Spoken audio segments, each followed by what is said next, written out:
ni participants ni mungkin boleh activate video dulu, saya nak kenal. Ya.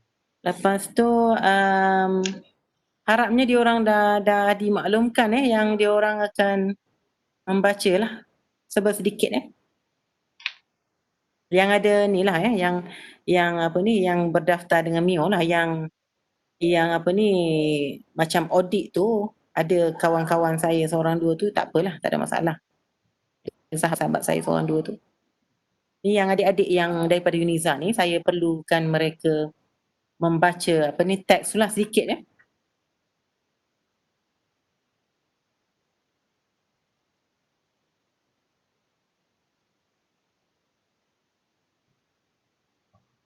Sebentar ya, Doktor.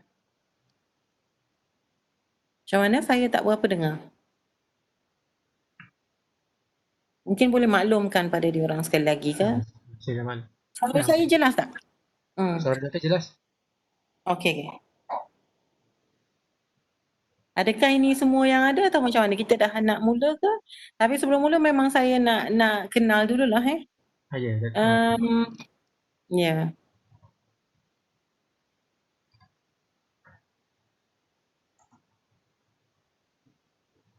Yang ada di sini yang kawan-kawan daripada Uniza siapa Berapa orang? Kawan Uniza, Hmm. Faiz, Kita ada Anwar, Faiz, Hafiz, apa ke Encik Syed Abdul Hakim dia student master. Encik Syed Abdul Hakim dia student master Uniza. Siapa? Syed Abdul Hakim ada senarai sini. Okey. Syed Abdul Hakim, Najwani, Hafiz, Faiz Ya, jadi Assalamualaikum warahmatullahi wabarakatuh dan selamat malam semua. Jadi insyaAllah seperti mana yang saya telah maklumkan dalam grup sebelum ini, mohonlah sama-sama untuk on video dan juga ini sebabnya kita nak buat sedikit ni lah sesi ta'aruf lah kita kata, kenal mengenal, sebab khususnya yang student Uniza lah, kerana Dr. Salina nak kenal lah serba sedikit, tahu dan kenal serba sedikit tentang antum semualah yang terlibat sama dalam dalam diskusi kita selama ini. Jadi boleh kot sama-sama on kan video masing-masing saya dah cover kan dalam grup tadi kan. Saya kena tengok siapa yang ada adik Uniza lah, yang bukan adik Uniza tak apa, tak ada masalah. Ada sahabat saya seorang dua tu tak apa, tak ada masalah.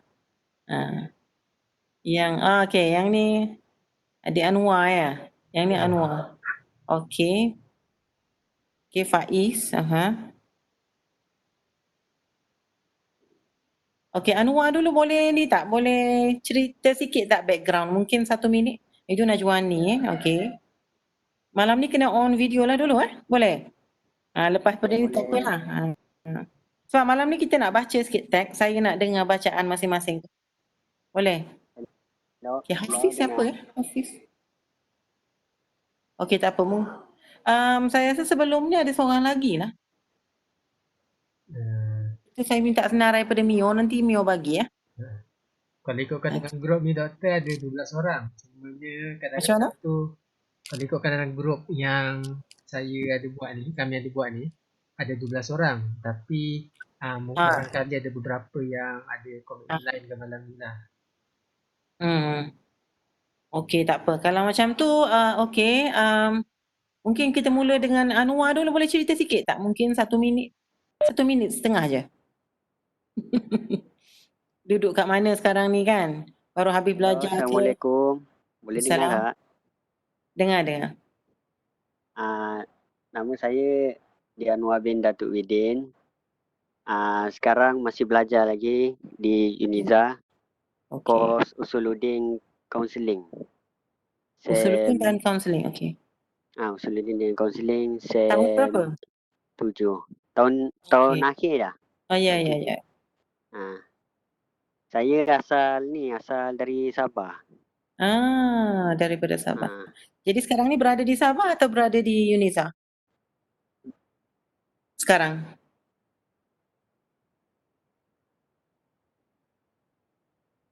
Di Tidak. Unisa, di Oh, okey. di Terengganu. Okey, maknanya sudah start kelas secara face to face lah Okey. Belum lagi, tengah cuti sekarang. Cuti SEM. Oh, sekarang ni tengah cuti SEM tapi sekarang berada di Unisa lah. Di luar Di Unisa, Terengganu lah. di rumah saya. Ada di Terengganu. Okey. Okey, terima kasih Najwa ni. Okay. Okey, Assalamualaikum warahmatullahi wabarakatuh. Assalamualaikum warahmatullahi. Saya sebenarnya bekas pelajar Uniza, degree Usuluddin. Ya. Jadi sekarang ni tengah sambung master dekat UIA, bidang Okey. Usuluddin juga. Jadi junior Usuluddin yang suggestkan saya join kelas ni lah. So saya dapat tahu daripada dia. Okey. Apa ni Najwa ni sekarang di mana sekarang ni? Sekarang saya asal Kemaman. So saya dekat rumah sekarang Kemaman. So ada di Terengganu lah. Ya, ada di So UIA dia buat kelas face to face ke atau macam mana ataupun setakat ni kelas online. Okey. Still kelas online. Okey. Terima kasih. Ahmad Faiz. Tak dengar suara.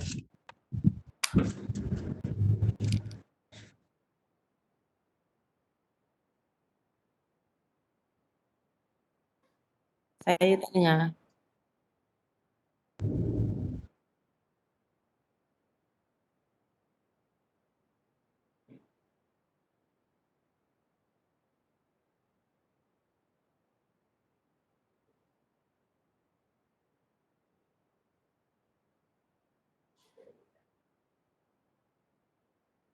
Macam mana?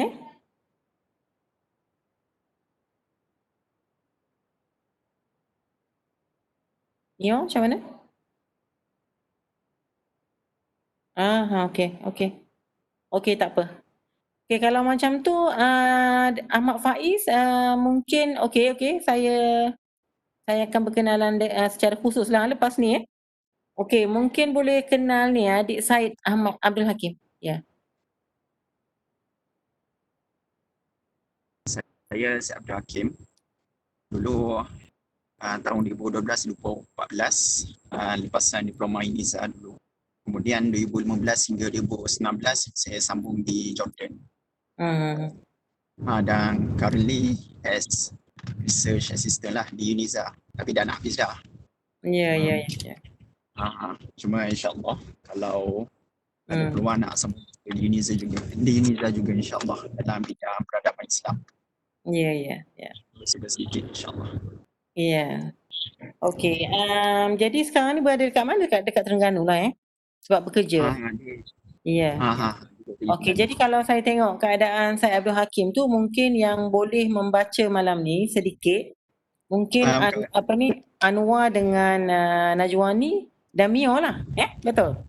Dan kita ada Nur Amira. Nur Amira ni siapa? Maaf tapi saya sebenarnya tengah driving ni. Tak apa sebab tu saya nak kenal tu, nak tengok macam mana dan saya nak dengar nak tengok tuan dia dan nak tahu background sedikit.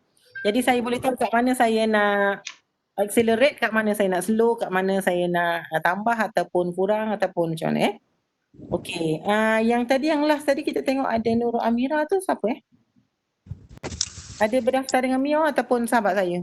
Sebab kadang kawan-kawan saya dia orang guna akaun anak dia. Jadi saya tak kenal anak dia tu. Jadi yang baru sekejap tadi Nur Amira kemudian dia keluar balik. Ada tak apalah. Okey, tak apa. Nanti saya akan mulakan. Kalau nak off pun tak apa. Bila masa nak baca nanti kita akan mula dengan Mio dulu. Mio akan baca sekejap. Dan kemudian selepas Mio mungkin kita akan ambil Najwani. Lepas Najwani mungkin Anwar. Jadi masa itulah kalau nak on, yang betul-betul nak on video. Yang lain tu boleh secara audio sajalah. Okey, kita boleh mula sekarang. Bismillahirrahmanirrahim. Alhamdulillah Rabbil Alamin. Wassalatu wassalamu ala ashrafil anbiya'i wal mursalin. Wa ala alihi wa ashabi ajma'in. Rabbi shrah li sadri. Wa yassir li amri. Wahlul uqdatan min lisani yafqahu qawli. Subhanaka la ilma lana illa ma 'allamtana. Innaka antal alimul hakim. Assalamualaikum warahmatullahi wabarakatuh. Terima kasih kerana masih bersama dengan saya lah dalam sesi yang ketiga ini. Jadi kita recap sedikitlah yang minggu lepas selepas Raya Korban baru-baru ini. Saya ada cerita sedikit tentang maksud 4 makna din itu yang disebut oleh Prof itu di dalam bahasa Arabnya. Dan suka saya nak sebutkan di sini bahawa walaupun kita telah baca di muka surat 7, muka surat 5 itu, namun kita akan tetap juga undur dan ke depan dan undur dan ke depan kerana idea Prof ini bukan idea yang tidak berkait. Bahkan idea beliau sangat berkait mengait antara satu sama lain. Jadi nak tak nak, walaupun kita bincang konsep yang tertentu itu, maka kita akan kaitkan dengan konsep-konsep yang lain yang biasa disebutkan oleh Prof itulah. Jadi untuk saya nampak nama Trisna ni sahabat saya juga daripada Indonesia rasanya. Kalau betul Trisna itulah. Okey, apa khabar semua yang hadir, terima kasih. Untuk makluman sekarang ini kita sedang membaca membuat pembacaan buku Islam, Faham Agama dan Asas Akhlak. Dan malam ini ialah sesi yang ketiga. Di mana pada sesi pertama saya ceritakan secara umum tentang pandangan alam Islam itu. Dan apakah yang dimaksudkan dengan agama ataupun religion dalam tradisi bukan Islam, tradisi barat, dan kemudian apakah maksud din itu dalam kefahaman kita tradisi Islam, dan ad-din itu sendiri sebagai agama yang diwahyukan oleh Allah Subhanahu Wa Taala. Itu secara ringkas bagi sesi pertama. Manakala bagi sesi kedua kita telah memulakan pembacaan buku ini, di mana ini ialah naskah yang kedua lah, terbitan kedua yang dikeluarkan pada tahun 2013 oleh IPFIM, dan kita ada sebenarnya versi yang terkini 2019, walau macam mana pun disebabkan PDF yang kita baca itu ialah daripada 2013 ini ataupun 2014 ini 2013 ini, maka saya akan menggunakan naskah inilah untuk dibaca. Jadi untuk yang sesi sebelum ini, iaitu pada Ahad lepas, kita buat hari Ahad, sepatutnya hari Jumaat tetapi hari Ahad lepas kerana hari Raya Korban. Jadi walaupun telah berakhir, semoga ibadah korban kita sama-sama diterima lah untuk semua sahabat-sahabat dan peserta-peserta pada malam inilah. Okey, pada sesi yang kedua itu kita telah baca daripada permulaan mukadimah Prof yang bermula daripada muka surat 1 ini, Maha Sucilah Allah, sehinggalah kepada muka surat 7 di sini. Jadi yang baru menyertai ini ada saya catatkan di hujung sekali itu di footnote 3, itu di situ kita berakhir di footnote 3, maka kita akan sambung sekarang ini dengan ayat yang terakhir itulah okey, istilah din itu. Jadi sebelum kita minta Mior membaca istilah din itu, maka saya nak sebutkan sedikit, itu yang saya kata recap ataupun ulangan repetition sedikit, yang mana repetition ini sangat bermakna lah untuk kita. Pertama sekali saya nak sebutkan bahawa Profesor Alatas telah membuat kajian tentang din ini seperti yang telah dinukilkan di dalam buku beliau ini, Faham Agama dan Asas Akhlak ini, yang mana susunan perbahasan oleh Prof ini telah didasarkan kepada rujukan terhadap kamus-kamus terbaik. Dan kata Prof, kamus terbaik yang digunakan oleh beliau itu, kamus terbaik itu banyak jugalah namun yang paling baik antara yang terbaik itu yang disebut oleh Prof ialah Lisanul Arab oleh Ibnu Manzur. Dan ini yang naskah yang saya gunakan 2003 daripada Darul Hadis Al-Qahirah. Dan mungkin kita akan baca sedikitlah selepas daripada ini. Muka surat 465 di dalam Lisanul Arab inilah. Okey, kenapa Profesor Alatas menggunakan Lisanul Arab? Kerana katanya, pertama, Lisanul Arab ini adalah kamus yang lengkap. Yang lengkap. Okey.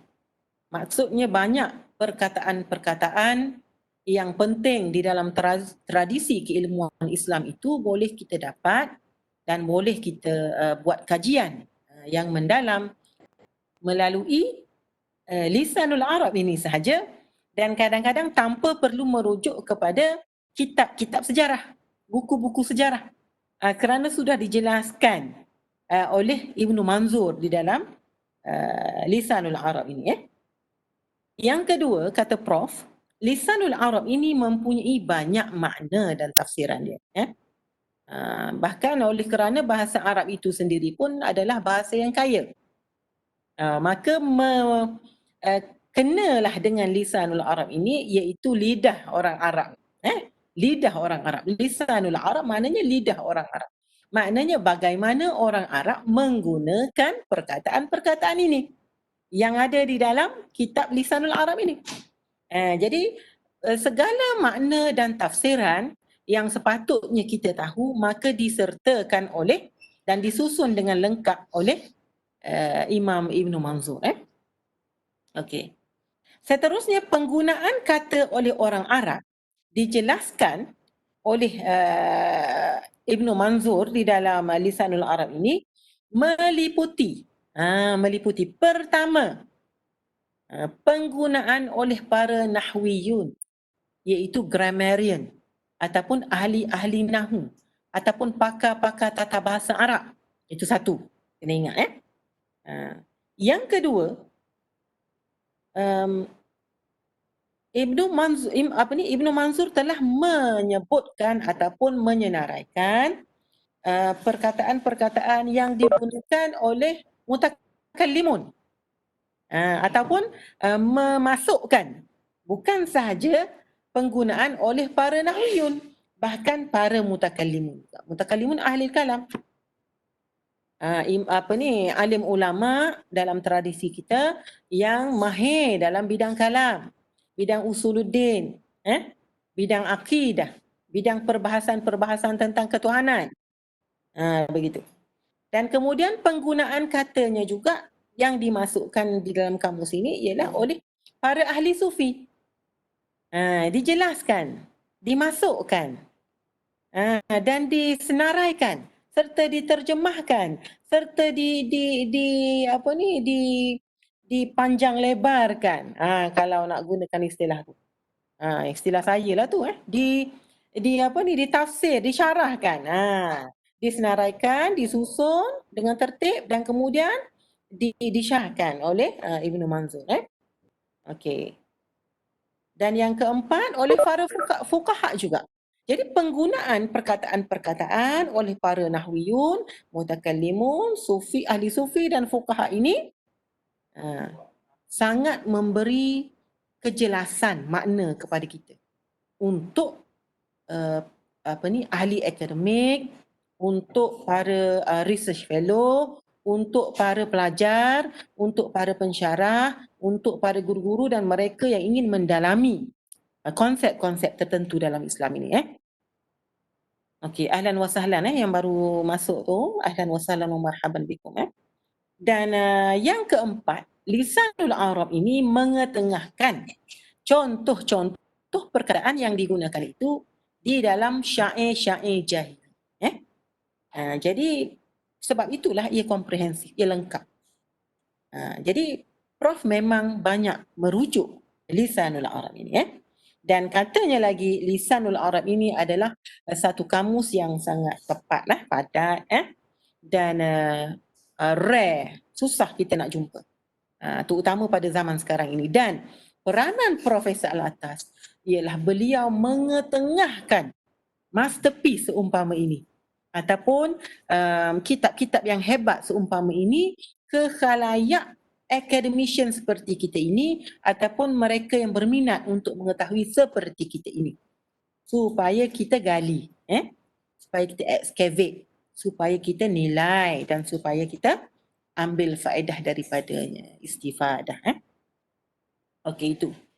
Kemudian seterusnya, poin kedua yang saya nak nyatakan sebelum kita pergi kepada pembacaan ialah perlu sentiasa saya sebutkan setiap kali kita bersama dalam majlis online ini bahawa bahasa Al-Quran itu ataupun bahasa Arab Al-Quran itu nak kena kita bezalah kan daripada bahasa Arab komunikasi bahasa Arab komunikasi macam saya sebutkan sebelum ini, sabahal khair, sabahan nur, kaifa haluka, ana bi khair, man anta, ana tilmis, man antum, nahnu talamis, man huwa mudir, macam tu. Kemudian kaifa halukum, nahnu bi khair, kemudian nak pergi ke mana? Komunikasi, nama pun komunikasi. Maka itu adalah bahasa Arab yang digunakan untuk bercakap. Untuk bercakap untuk kegunaan-kegunaan yang biasa. Bukan kegunaan-kegunaan ilmiah. Jadi bahasa Arab Al-Quran ini tahapnya itu, standardnya itu sangat tinggi. Standardnya itu sangatlah merangkumi cabang-cabang ilmu dalam Islam itu sendiri. Dan bahasa Arab Al-Quran itu sendiri terpelihara. Kerana apa? Kerana bahasa Arab inilah yang telah dipilih oleh Allah SWT menjadi bahasa wahyu agama Islam itulah. Kenapa tidak dipilih bahasa Latin menjadi bahasa Islam? Kenapa tidak dipilih bahasa bahasa Perancis contohnya? Kenapa tidak dipilih bahasa Mandarin untuk menjadi bahasa Islam? Kenapa bahasa Al-Quran? Kenapa bahasa Arab? Inna anzalnahu Qur'anan Arabiyyan la'allakum ta'qilun. Jadi kata Prof, kenapa terpelihara? Saya dah sebutkan tadi, bahasa Arab Al-Quran ini adalah bahasa yang terpelihara. Pertama, kerana berlakunya perekodan. Maknanya sistem perkamusan bahasa Arab telah pun bermula sejak 100 tahun pertama Islam berkembang. Islam tersebar. Bermula daripada Ibnu Abbas sebenarnya. Ibnu Abbas ini sezaman dengan Rasulullah SAW, bahkan beliau adalah sepupu kepada Rasulullah SAW. Dan Rasulullah SAW telah mendoakan beliau, Allahumma faqihhu fid din. Tengok kita guna perkataan ad-din di situ. Allahumma faqihhu, ya Allah ya Tuhanku, berikanlah kefahaman kepadanya, iaitu Ibnu Abbas. Tentang apa? Ad-din. Allahumma faqihhu fid din. Dan digabungkan dengan apa? Wa'allimhu ta'wil. Perkataan ta'wil kita akan pergi nanti. Mungkin kalau tidak pada sesi ini, pada sesi seterusnya lagi lah. Dan memang kita akan sentiasa ulang-ulang perkara ini supaya kita nampak bahawasanya apabila disebut agama, ia tidak lari daripada wahyu. Dan apabila kita sebut wahyu, maka ia tidak lari daripada bahasa Arab. Apabila kita sebut bahasa Arab, kenapa bahasa Arab? Maka kita tidak boleh mempersoalkan bahasa Arab itu selain daripada mengakui bahawasanya sistem perekodan bahasa Arab itu telah menyebabkan ia menjadi bahasa yang terpelihara. Ia bukan seperti bahasa Latin, bahasa Greek dan juga bahasa-bahasa lain, Syria, Aramaik dan bahkan bahasa Yahudi sendiri bahasa bahasa asal Taurat itu. Yang tidak direkodkan, bahkan makna serta perkataannya itu sudah berubah-ubah.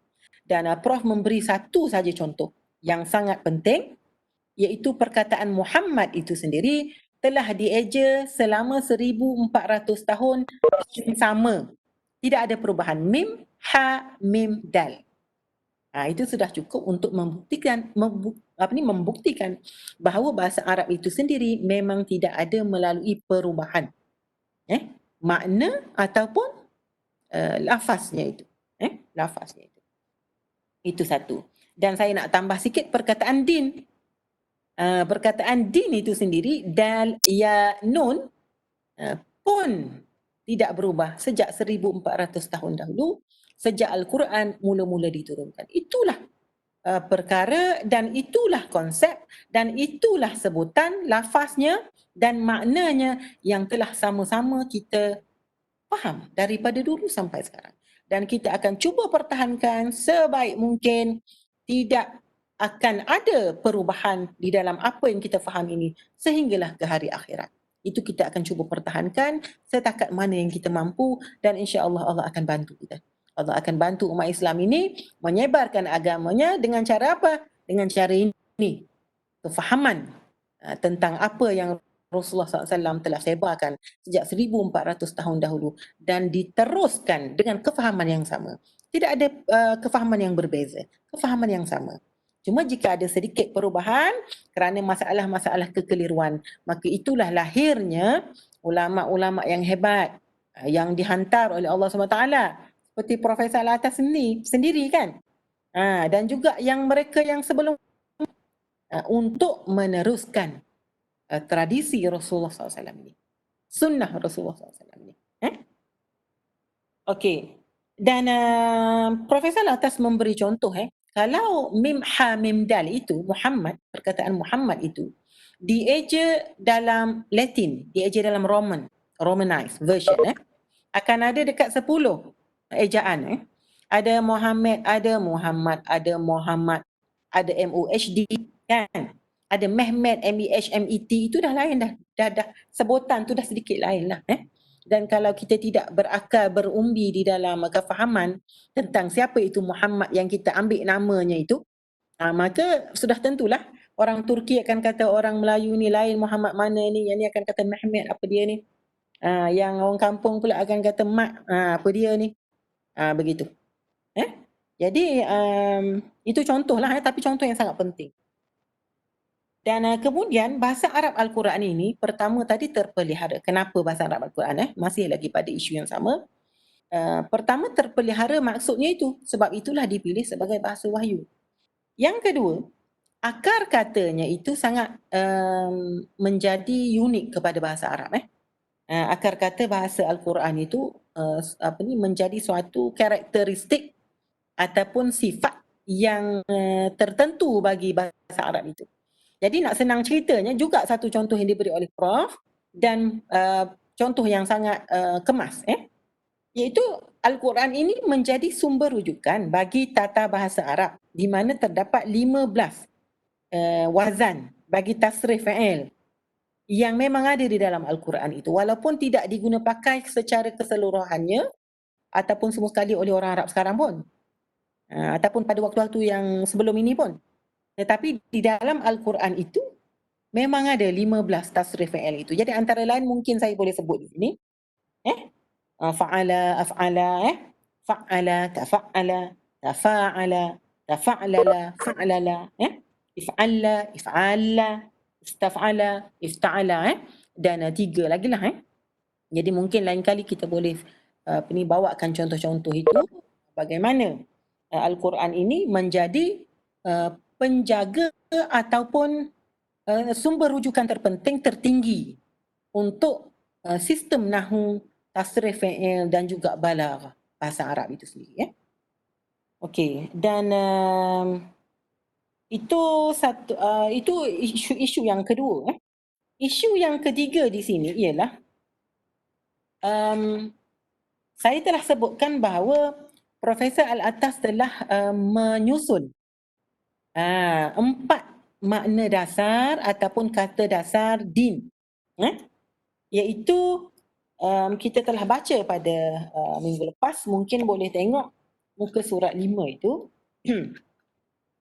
Pertama ialah keadaan berhutang, kedua ialah keadaan takluk menyerahkan diri,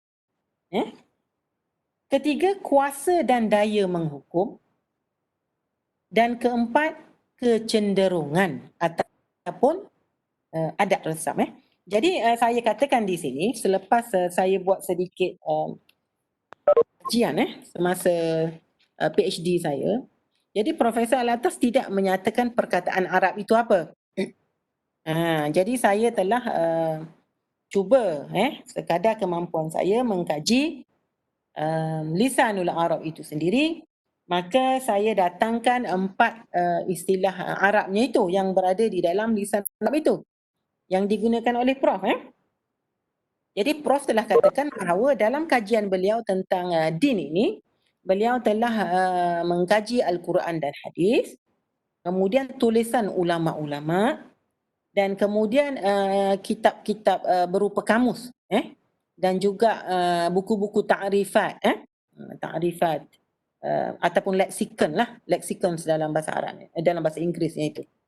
Jadi khusus untuk lisanul Arab ini yang akhirnya dipilih oleh Prof ni, maka saya nyatakan di dalam tesis saya itulah bahawa bagi maksud keadaan berhutang itu sudah tentulah jelas perkataan bahasa Arab yang digunakan ialah dain, dainun, idza tadayantum bidainin, itu berhutang, dain. Yang kedua, keadaan takluk menyerahkan diri itu equivalentnya di dalam bahasa Arab ialah ta'ah. Ta'ah.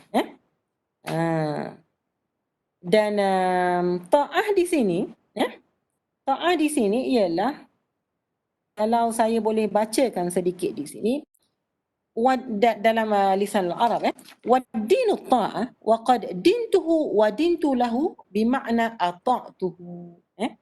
Ini muka surat 466, versi baca. Inilah yang Al-Qahirah, Darul Hadis 2003. Dan dinyatakan di sini kata-kata Amru ibnu Kulsum. Amru ibnu Kulsum. Amru ibnu Kulsum ini ialah seorang penyair dan ketua kabilah Taghlib. Jadi dinyatakan di dalam syair beliau itu, wa ayyaman lana ghuran kiraman asayna al-malika fiha an-nadina. Jadi dalam syair ini disebutkan maksud din itu ialah ta'ah, ata'a yang lawannya kepada asa, iaitu taat, lawannya ialah maksiat lah ataupun ingkar. Okey. Dan yang ketiga, kuasa dan daya menghukum itu saya nyatakan sebagai qada. Walau bagaimanapun di dalam lisanul Arab itu saya nyatakan sebagai qada itu setelah mengambil kira selain daripada lisanul Arab jugalah kita ada At-Tahanawi, kita ada Al-Jurjani, kitab-kitab lain itu.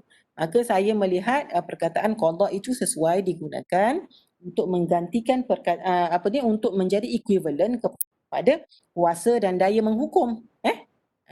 Istilah Prof ini. Tetapi jika kita lihat betul-betul di dalam lisanul Arab ini, perkataan yang digunakan yang digunakan oleh Ibnu Mansur ialah al-jaza' wal mukafa'ah. Al-jaza' wal mukafa'ah. Maknanya din itu juga maksudnya ialah al-jaza' wal mukafa'ah. Maknanya memberi hukuman yang setimpal atas apa yang dilakukan. Jadi kita ada pepatah Arab yang mengatakan kama tadinu tudan. Seperti mana apa yang kamu buat itu kamu akan menerima balasan. Maka sebab itulah perkataan al-jaza' itu menjadi makna kepada din itu. Dan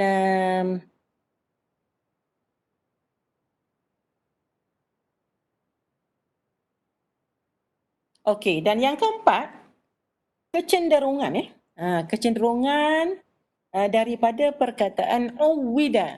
Kata Ibnu Manzur di dalam lisanul Arab ni, makna seterusnya din ialah uwida.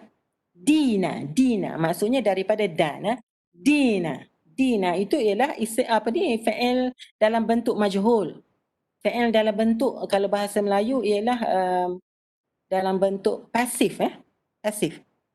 Menggunakan, digunakan. Begitu. Jadi dina ini ialah dibiasakan. Begitu. Dibiasakan. Dan maksudnya di dalam bahasa Arab sama dengan uwida. Uwida itu akhirnya kalau dalam isimnya itu ataupun masdarnya itu, ia akan menjadi perkataan ada, ataupun ada. Dan ini juga bermaksud fitrah. Jadi dipendekkan cerita, din, bukan ad-din ya, din dulu, din. Kita bercakap tentang din dulu, nakirah. Din dulu ya, dari segi bahasanya dulu. Din ada 4 maksud. Pertama ialah dain, hutang. Yang kedua ialah ta'ah, ketaatan. Yang ketiga ialah jaza, iaitu hukuman setimpal. Yang keempat ialah adah ataupun adat resam ataupun tabiat, kebiasaan. Bahasa Inggerisnya dipanggil habit. Kena faham di situ dahulu. Sebab daripada pemikiran Prof ini, Prof akan menerangkan secara makna dasar dahulu. Makna dasar, kalau dalam istilah bahasanya dia panggil basic meaning. Basic meaning. Makna dasar, makna asasnya dulu.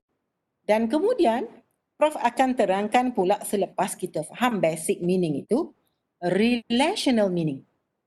Relational meaning. Relation.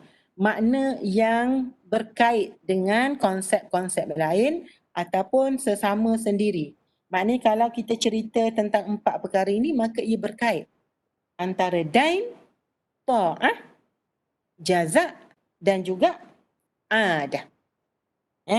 Okey, jadi jika kita bincangkan sebelum ini, 4 makna dasar itu tadi, ia lebih menerangkan tentang benda yang bersifat sekular, kata Prof. Sekular bagaimana? Maksudnya kita cerita tentang kehidupan duniawinya itu dulu. Dari segi bandarnya, dari segi peraturannya, dari segi perjanjian kontraknya, dari segi governornya, dari segi penghutang dengan pemiutangnya, dan kemudian sistem yang teratur ini berada di dalam satu bandar, kosmopolis, city, kota, dan akhirnya Prof mengatakan bahawa satu pendapat beliau yang tidak pernah dibuat oleh sesiapa pun, Madinah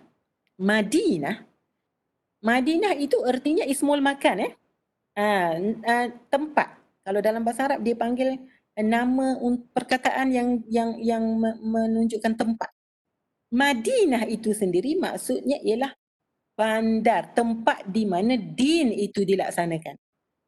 Ia bukan di dalam gua. Ia bukan di kampung. Lawan dia qura.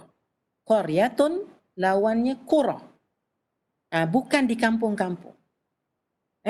Tetapi di bandar yang mempunyai sistem, yang mempunyai pentadbiran yang cekap, yang mempunyai peraturan-peraturan yang sistematik dan mempunyai penduduk-penduduk yang mengikut sistem ini dan setuju untuk berada di bawah pemerintahan ini. Begitu, taat. Begitu. Dan kemudian Profesor Al-Atas menjelaskan makna dasar ini secara rohani. Secara rohani. Bagaimana? Bagaimana 4 perkataan ini saling kait-mengait dan menunjukkan suatu kefahaman bersifat rohani pula. Begini. Pertamanya, hutang itu tadi.